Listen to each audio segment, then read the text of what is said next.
Hi, this is Revathi. Welcome to అందమైన కథల పొదరిల్లు.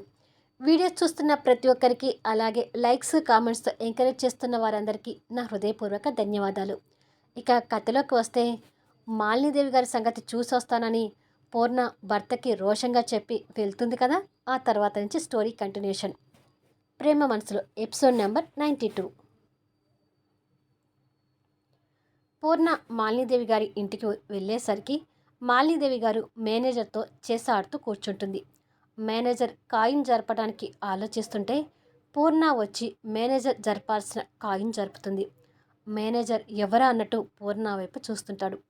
మాలినీదేవి గారు కూడా పూర్ణను చూసి తిరిగి మేనేజర్ వైపు చూస్తుంది. ఆ చూపుకి అర్థం మేనేజర్ని అక్కడి నుంచి వెళ్ళిపోమ్మని. ఆ వెంటనే మేనేజర్ వెళ్ళిపోతాడు. మాలినీదేవి గారు కాయిన్ జరిపి చెక్ అంటుంది. పూర్ణ కోపంగా చూస్తూ, నాకే చెక్ పెట్టావా అని అడుగుతుంది. మాలినీదేవి గారు తన వైపు చూస్తూ, నువ్వేమైనా ఎక్కువ అని అడుగుతుంది.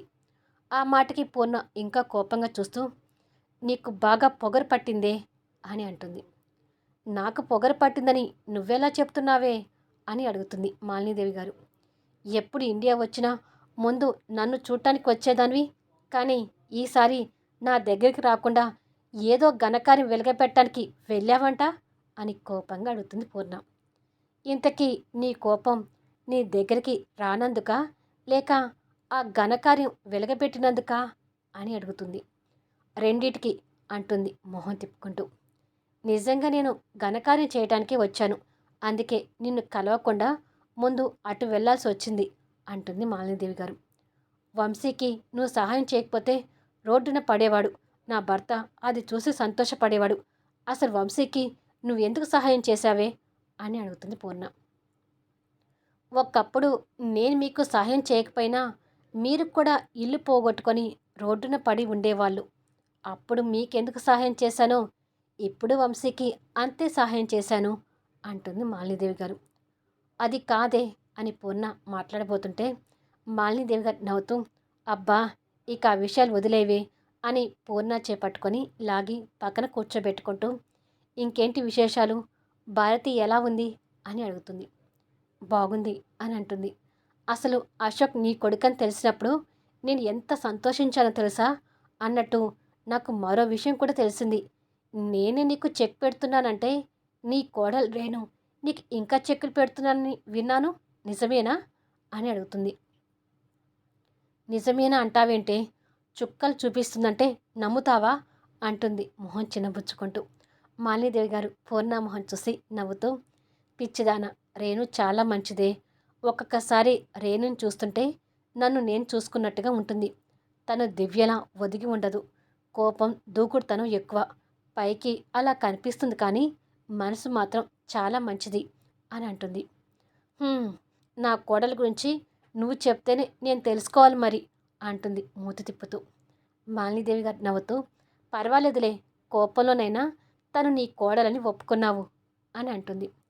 తప్పక ఒక్కొక్కసారి ఒప్పుకోవాల్సి వస్తుంది, అంతేకాని తన మీద ఇష్టంతో మాత్రం కాదు అంటుంది.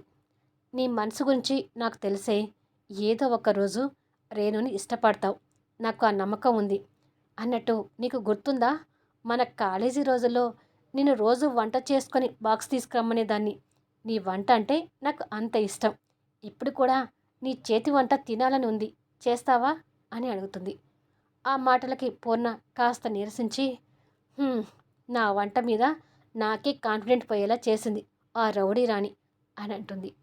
రౌడీ రాణి ఎవరు? ఓ రేణునా అని నవ్వుతూ, అంటే రేణు నీతో బాగానే ఫుట్బాల్ ఆడుకుంటుంది. మా పూర్ణకి చుక్కలు చూపించే ఫుట్బాల్ ఆడుకునే కోడలు దొరికిందన్నమాట అని అంటుంది. అన్నమాట కాదే, ఉన్న మాటే. ఒక్కొక్కసారి అర్థస్థానంలో ఉంది నేనా అదా అనేది కూడా నాకు అర్థం కావట్లేదు అని అంటుంది. బాగుందే నీ ఫ్యామిలీ కబుర్లు అన్నట్టు నీకు గుర్తుందా, మనం డిగ్రీ చేసే టైంలో శ్రీను అని ఒకడు నీకు ఒక్కటే లైన్ వేసేవాడు.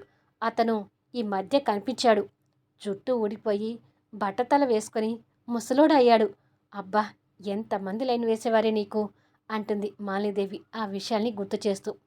పూర్ణ నవ్వుతూ, నాకు ఎంతమంది లైన్ వేసినా నేను పడింది మాత్రం నా చక్రవర్తికే కదా. అయినా నువ్వేమి తక్కువ, కాలేజీ బ్యూటీవి. కాకపోతే నువ్వు నా ఒక్కదాని దగ్గర తప్ప అందరి దగ్గర గంభీరంగా ఉండేదానివి. నీ గంభీరత్వం చూసి నీకు లైన్ వేయటానికి భయపడేవారు అని అంటుంది. అలా వారు చైల్డ్హుడ్ విషయాల గురించి మాట్లాడుకుంటూ ఉంటారు. ఇలా కొద్దిసేపు తర్వాత, సరేనే, నేను వచ్చి చాలాసేపు అయింది, ఇక వెళ్తాను అంటుంది పూర్ణ. ఓకే అంటుంది మాలినీదేవి గారు. పూర్ణ వెళ్ళిపోతుంది. మాలినీదేవి గారు పూర్ణ మీద కాస్త జాలి పడుతూ, సారీ పూర్ణ, నీ భర్త కోపాన్ని చూసి వచ్చావని నాకు తెలుసు. కానీ ఆ విషయం గురించి ఎక్కువ డిస్కషన్ చేయకుండా నిన్ను మాటల్లో మభ్యపెట్టి మన చిన్ననాటి విషయాల్లోకి తీసుకెళ్ళాను అని అనుకుంటుంది. చక్రవర్తి గారు భార్య వైపు కోపంగా చూస్తూ, తనతో ఏం మాట్లాడావని అడుగుతుంటే సరదాగా చిన్ననాటి విషయాలు పంచుకున్నామని చెప్తున్నావేంటి అని అడుగుతాడు. పూర్ణ కాస్త కన్ఫ్యూజ్ అవుతూ, అంటే ఉన్న విషయం గురించే మాట్లాడదామని వెళ్ళాను, కానీ అక్కడికి వెళ్ళేసరికి మా కాలేజీ విషయాలు గుర్తొచ్చి మాట్లాడుకున్నాము అని అంటుంది. ఏడ్చినట్టు ఉంది, ఇక వెళ్ళు అంటాడు. పూర్ణ భర్త కోపానికి భయపడుతూ వెళ్తుంది. ఇంతకుముందు చిన్న ఆశ కనిపించిన జగదీష్ లాస్య మొహాల్లో కూడా ఇప్పుడు నిరాశ కనిపిస్తుంది. ఇక లాభం లేదు, ధైర్యం చేసి మనమే మాలినీదేవి దగ్గరికి వెళ్ళాలి అంటాడు చక్రవర్తి గారు. మరి కాసేపట్లో మాలినీదేవి గారి ఇంట్లో చక్రవర్తి గారు కూర్చొని కాస్త భయంతో మాలినీదేవి గారి కోసం వెయిట్ చేస్తుంటాడు. ఆ పక్కనే జగదీష్ కూడా కూర్చొని ఉంటాడు. భిక్షు గన్ పట్టుకొని ఓ పక్కగా నిలబడి ఉంటాడు. జగదీష్ మనసులో మాట్లాడుకుంటూ, ఈ మాలినీదేవి గారి గురించి విన్నాను కానీ ఎప్పుడు చూడలేదు అని అనుకుంటుండగానే మాలినీదేవి గారు స్టెప్స్ దిగుతూ కిందికి వస్తుంటారు. ఆమె దిగి వస్తుండగానే చక్రవర్తి గారు సోఫాలోంచి లేచి నిలబడి జగదీష్ వైపు కూడా చూసి, లేచి నిలబడు అన్నట్టుగా సైగ చేస్తాడు. మామ ఆమెకి ఇస్తున్న రెస్పెక్ట్ని చూసి జగదీష్ ఆశ్చర్యపోతూ లేచి నిలబడతాడు. మాలినీదేవి గారు వారికి ఎదురుగా వచ్చి ఇద్దరి వైపు ఒక లుక్ వేసి సోఫాలో కాలు మీద కాలు వేసుకొని కూర్చొని ఎదురుగా ఉన్న టీపాయ్ మీద పేపర్ తీసుకొని తిరిగేస్తుండగా జగదీష్ మామూలుగా సోఫాలో కూర్చోబోతుంటే చక్రవర్తి గారు వద్దు, కూర్చోకూడదు అని ఆపుతాడు. కూర్చోపోయిన జగదీష్ నిలబడి చక్రవర్తి గారు మాలినీదేవి గారికి భయపడటం వింతగా చూస్తుంటాడు. మాలినీదేవి గారు వాళ్ళ వైపు చూడకుండా పేపర్ తిరిగేస్తూ, అపాయింట్మెంట్ లేకుండా డైరెక్ట్గా వచ్చావేంటి చక్రవర్తి అని అడుగుతుంది. వాళ్ళ మామని అలా పిలవడం జగదీష్ ఆశ్చర్యపోతూ, చక్రవర్త, మా మావేని గారు అని కాకుండా ఒకరి పేరు పెట్టి పిలవడం అనేది మొదటిసారి చూస్తున్నాను అని అనుకుంటాడు మనసులో. చక్రవర్తి గారు చేతులు కట్టుకొని, క్షమించండి మేడం, అర్జెంటుగా మాట్లాడాలని ఇలా వచ్చాము అంటాడు. మామ చేతులు కట్టుకోవడం కూడా చూసి జగదీష్ కూడా బుద్ధిగా చేతులు కట్టుకొని నిలబడతారు. మాలినీదేవి గారు అలాగే పేపర్ తిరిగేస్తూ, పూర్ణ నా ఫ్రెండ్ కాబట్టి ఈ ఒక్కసారికి నిన్ను వదిలేస్తున్నాను, ఇంకెప్పుడు అపాయింట్మెంట్ లేకుండా నా దగ్గరికి రావద్దు అంటుంది గంభీరమైన కంఠంతో. అలాగే మేడం అంటాడు బుద్ధిగా. నాకు టైం వేస్ట్ చేసుకోవడం ఇష్టం ఉండదు, వచ్చిన విషయం ఏంటో తొందరగా చెప్పు అంటుంది. అదే మేడం, మీరు వంశీకి సహాయం చేస్తారు కదా, మీరు వంశీకి సపోర్ట్ చేసి ఉండకపోతే అని అంటుండగానే మాలినీదేవి గారు పేపర్ నుంచి పక్కకు తీసి చక్రవర్తి వైపు దీర్ఘంగా చూస్తూ, చేసి ఉండకపోతే ఆగావేంటి చెప్పు అని అంటుంది తన వాయిస్లో ఉన్న పవర్ని చూపిస్తూ. చక్రవర్తి గారు ఇక ఏమీ మాట్లాడలేక భయపడుతూ మౌనంగా ఉండిపోతాడు. మాలినీదేవి గారు సోఫా నుంచి కోపంగా లేచి, చూడు చక్రవర్తి, ఒక్కసారి వంశీని దెబ్బతీయటానికి నీతో చేతులు కలిపాను, ఇప్పుడు అదే అలసుగా తీసుకొని నా దగ్గరకు ధైర్యంగా రాగలిగావని తెలుస్తుంది. ఇప్పుడు నేను పాత మాలినీదేవి గారిని కాదు, నేనుండగా వంశీ కాలి గోరి కూడా నువ్వు తాకలేవు. ఆ విషయం నీకు కూడా తెలుసు. తెలిసి కూడా ఆ ప్రయత్నం చేయాలని చూస్తే పూర్ణ నా ఫ్రెండ్ అనే విషయాన్ని మర్చిపోయి మీ మామ అల్లుడు ప్రాణాలు తీయటానికి కూడా వెనకాడను. అండర్స్టాండ్ అని బేస్ వాయిస్తో అరుస్తుంది. ఆ బేస్కి మామ అల్లుడు సైలెంట్ అయ్యి అర్థమైంది అన్నట్టుగా తలలు అడ్డంగా ఊపుతారు. వీళ్ళని బయటికి పంపించి భిక్షు అని కోపంగా చూస్తూ పైకి వెళ్తుంటుంది. కొన్ని క్షణాల్లో చక్రవర్తి గారు జగదీష్ అక్కడి నుండి బయటకు వస్తారు. అసలు మీరు ఏమీ మాట్లాడకుండానే మన ప్రాణాలు తీస్తానని వరకు వెళ్ళిందేంటి మావయ్య అని అడుగుతాడు జగదీష్. మాలినీదేవి గారి యాటిట్యూడ్కి భయపడిపోయి. మాలినీదేవి గారి సంగతి తెలిసి కూడా నేను ఇక్కడికి వరకు రావడం నాది తప్పు అంటాడు చక్రవర్తి గారు. నాకొక డౌట్ ఉంది మావయ్య, ఇది కొంచెం క్లియర్ చేస్తారా అని అడుగుతాడు. ఏమిటది అని అడుగుతాడు చక్రవర్తి. ఇందాక అత్త సరదాగా చైల్డ్హుడ్ కబుర్లు చెప్పుకున్నాము అన్నది, అది ఈవిడ గారితోనేనా అని అడుగుతాడు. అవును, ఎవరిని ఎక్కడ ఉంచాలో ఎంతలో మాట్లాడాలో మాలినీదేవి గారికి బాగా తెలుసు. మన ఇల్లు పోయే టైంలో మాలినీదేవి గారు మనకు సహాయం చేసిందంటే అది మీ అత్తను చూసే. సరే, మనం ఇక్కడే ఉన్నామని మాలినీదేవి గారికి తెలిస్తే ఊరుకోరు, పద అంటాడు. నైట్ టైం చాప మీద ఆలోచిస్తూ పడుకున్న వంశీ దగ్గరికి దివ్య వచ్చి, మీరు ప్రశాంతంగా నిద్రపోయి చాలా రోజులైంది వంశీ గారు, ఇక మన బృందావనం మన నుంచి దూరం కాదని తెలిసి కూడా ఇంకా ఎందుకు ఆలోచిస్తున్నారు అని అడుగుతుంది. నేను ఆలోచించేది బృందావనం గురించి కాదు దివ్య, అశోక్ గురించి అంటాడు. అంటే అశోక్ నిజంగానే వాళ్ళ నాన్నగారి తరపున బృందావనం దక్కించుకోవడానికి ఆ వేలంపాటికి వచ్చాడని నమ్ముతున్నారా అని అడుగుతుంది. నేనెందుకు నమ్ముతాను దివ్య, అశోక్ మనకి సహాయం చేయాలని అనుక్షణం తాపత్రయపడ్డాడు. బృందావనం కోసం మనకంటే ఎక్కువగా బాధపడ్డాడు. అలాంటి మంచి స్నేహితుడిని నేనెందుకు తప్పుపడతాను. ఈరోజు అశోక్ టోకెన్ వేస్తుంటే అశోక్ కళ్ళల్లో కన్నీళ్ళు కనిపించాయి. అశోక్కి మనకు మధ్య ఇంకా దూరం పెంచాలనే కావాలనే చక్రవర్తి గారు ఇలా నడిపించారు. అసలు ఈరోజు అశోక్ని చూస్తుంటే నాకెంత బాధ కలిగిందో తెలుసా. మనం అశోక్ని దూరం పెట్టి పెద్ద పొరపాటు చేస్తున్నామేమో అనిపిస్తుంది దివ్య అంటాడు. మరి ఎలా వంశీ గారు, అశోక్ మనం కలిసి ఉంటే ఆ చక్రవర్తి గారు భరించలేకపోతున్నారు కదా అంటుంది బాధపడుతూ. అదే అర్థం కావట్లేదు దివ్య, అశోక్తో మాట్లాడకుండా నేను కూడా ఉండలేకపోతున్నాను. ఇంతకుముందు నలుగురం కలిసి ఎంతో హ్యాపీగా ఉండేవాళ్ళం కదా అంటాడు వంశీ బాధపడుతూ. నలుగురం అంటే గుర్తొచ్చింది వంశీ గారు, మనమంటే అశోక్ని అర్థం చేసుకున్నాము, కానీ రేణు సంగతి ఏంటి, అశోక్ చేసిన పనికి రేణు ఇంకా ద్వేషించుకోదు కదా అని అనుమానం వ్యక్తం చేస్తుంది. బ్యాంకు విషయాలు పడి నేను కూడా రేణు విషయం మర్చిపోయాను దివ్య, అశోక్ గురించి రేణుకి అర్థమయ్యేటట్టుగా చెప్పాలి, ఉండు ఫోన్ చేస్తాను అని రేణుకి ఫోన్ చేస్తుంటాడు. ఇక్కడ రేణు బెడ్ మీద కూర్చొని ఫోన్ రింగ్ అవుతున్నా కూడా గమనించకుండా అశోక్ చేసిన పనిని గుర్తుకు తెచ్చుకుంటూ కోపంతో రగిలిపోతుంటుంది. ఫోన్ లిఫ్ట్ చేయట్లేదు దివ్య, బహుశా పడుకొని ఉందేమో అంటాడు వంశీ.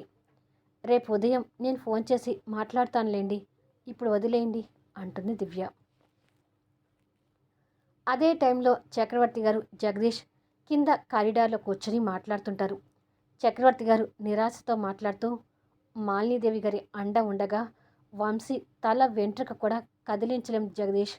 ఆ ప్రయత్నాలు చేస్తున్నట్టుగా ఆమెకు ఏ కాస్త అనుమానం వచ్చినా నిజంగానే మన ప్రాణాలు తీస్తుంది. తన అంత పవర్ఫుల్ లేడీ అంటాడు.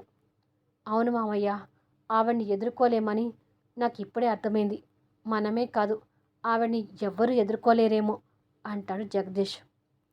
ఆవిడ్ని ఎదుర్కొన్న మనిషి ఒక్కరున్నారు అంటాడు చక్రవర్తి గారు. అవునా, ఎవరు మావయ్య ఒక్కరు అని ఆశ్చర్యంగా అడుగుతాడు. ఎవరో కాదు, వంశీనే. ఆవిడని చంపాలని డైరెక్ట్గా వెళ్ళి ఆమె నుటి మీద గన్ పెట్టాడు. వంశీ అంత ధైర్యం ఎలా చేశాడో ఇప్పటికీ నాకు అర్థం కాదు అని అంటాడు చక్రవర్తి. ఏంటి మావయ్య మీరనేది, వంశీ అంత ధైర్యం చేశాడా?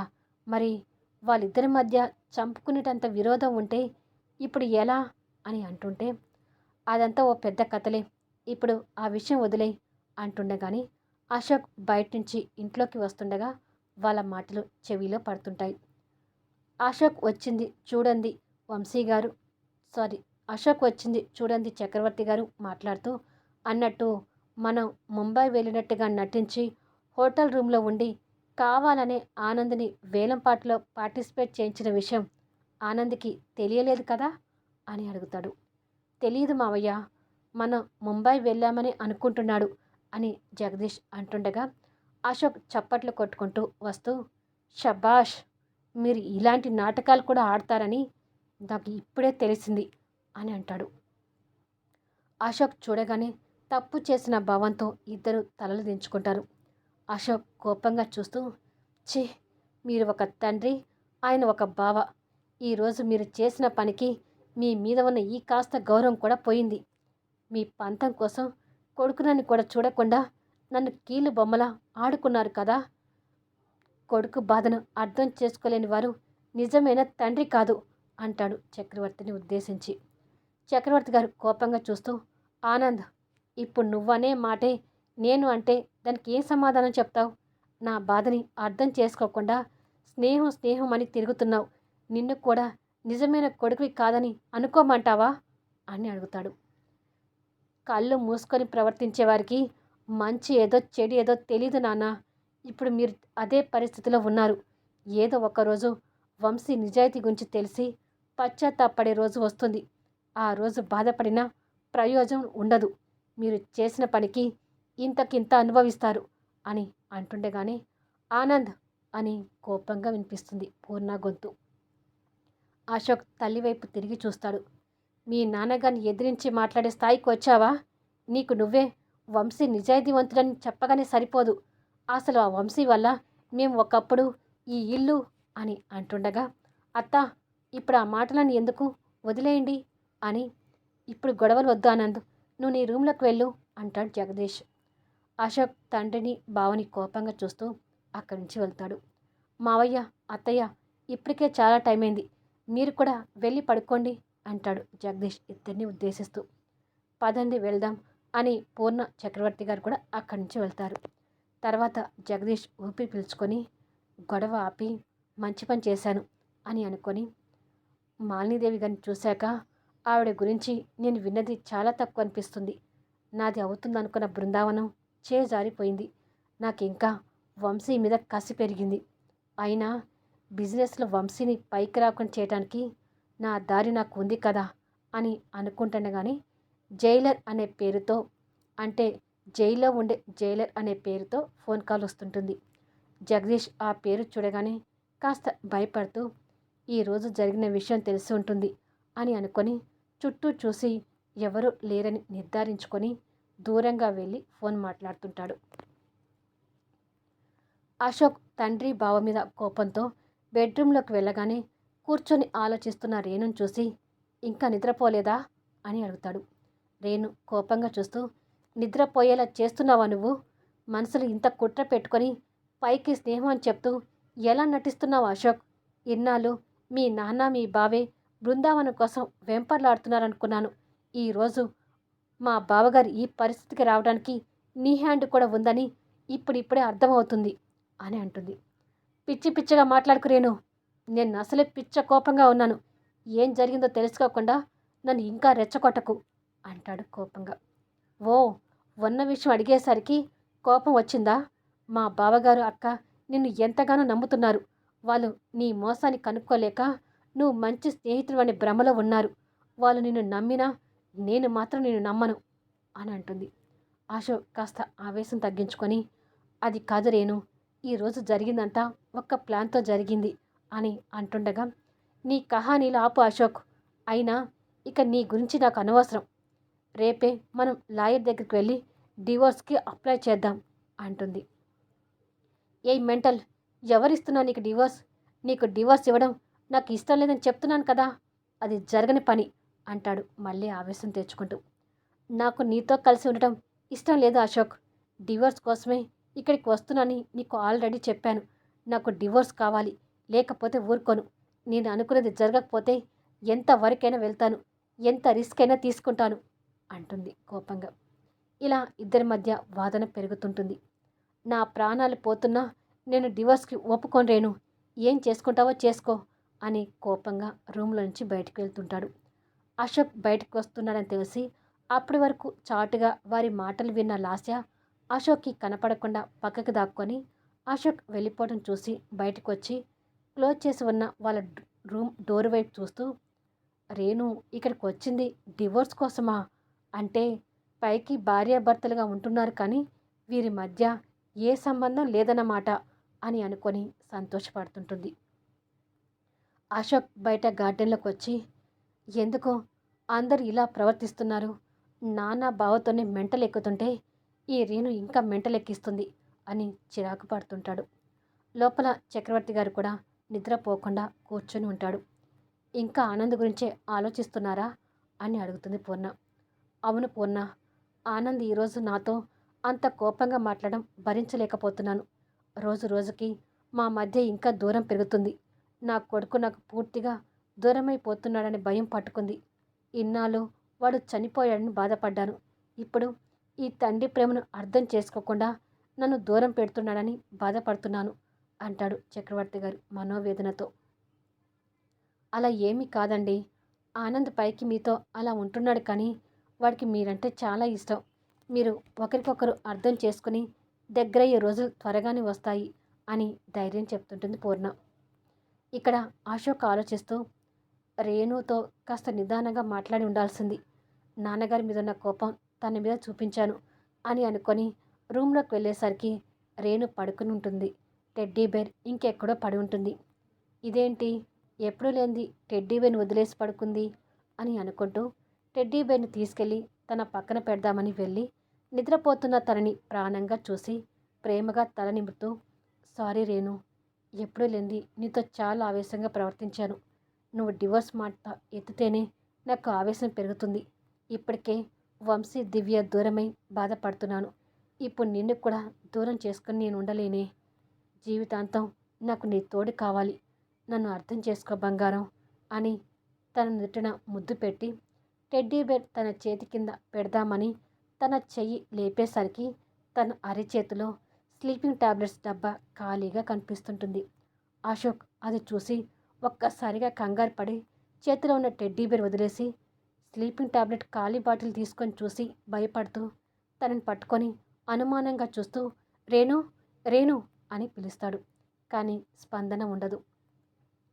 అశోక్ ఇంకా భయపడుతూ తన్ని ఒడిలోకి తీసుకొని, ఎంత పని చేశావు రేణు అంటూ గుండెలకు హత్తుకొని కన్నీళ్ళు పెట్టుకుంటాడు. కొన్ని క్షణాలకి తనని ఎత్తుకొని కిందికి వస్తాడు. అందరూ ఎవరి రూమ్లో వాళ్ళు ఉంటారు. తనని అలాగే బయటకు తీసుకొచ్చి కారులో కూర్చోబెట్టుకొని హాస్పిటల్కి తీసుకెళ్తుంటాడు. ఒక్క లాస్ట్ టైం మాత్రమే అదంతా గమనించి, ఓ బావ డివోర్స్కి ఒప్పుకోకపోయేసరికి సూసైడ్ చేసుకోబోయిందా అని అనుకొని ఆనందపడుతుంటుంది. ఈ వీడియోపై మీ అభిప్రాయాలు తెలుపుతూ కామెంట్స్ తెలియజేయండి. అలాగే లైక్స్ ఇచ్చి ఎంకరేజ్ చేయండి. మళ్ళీ నెక్స్ట్ వీడియోలో కలుద్దాము.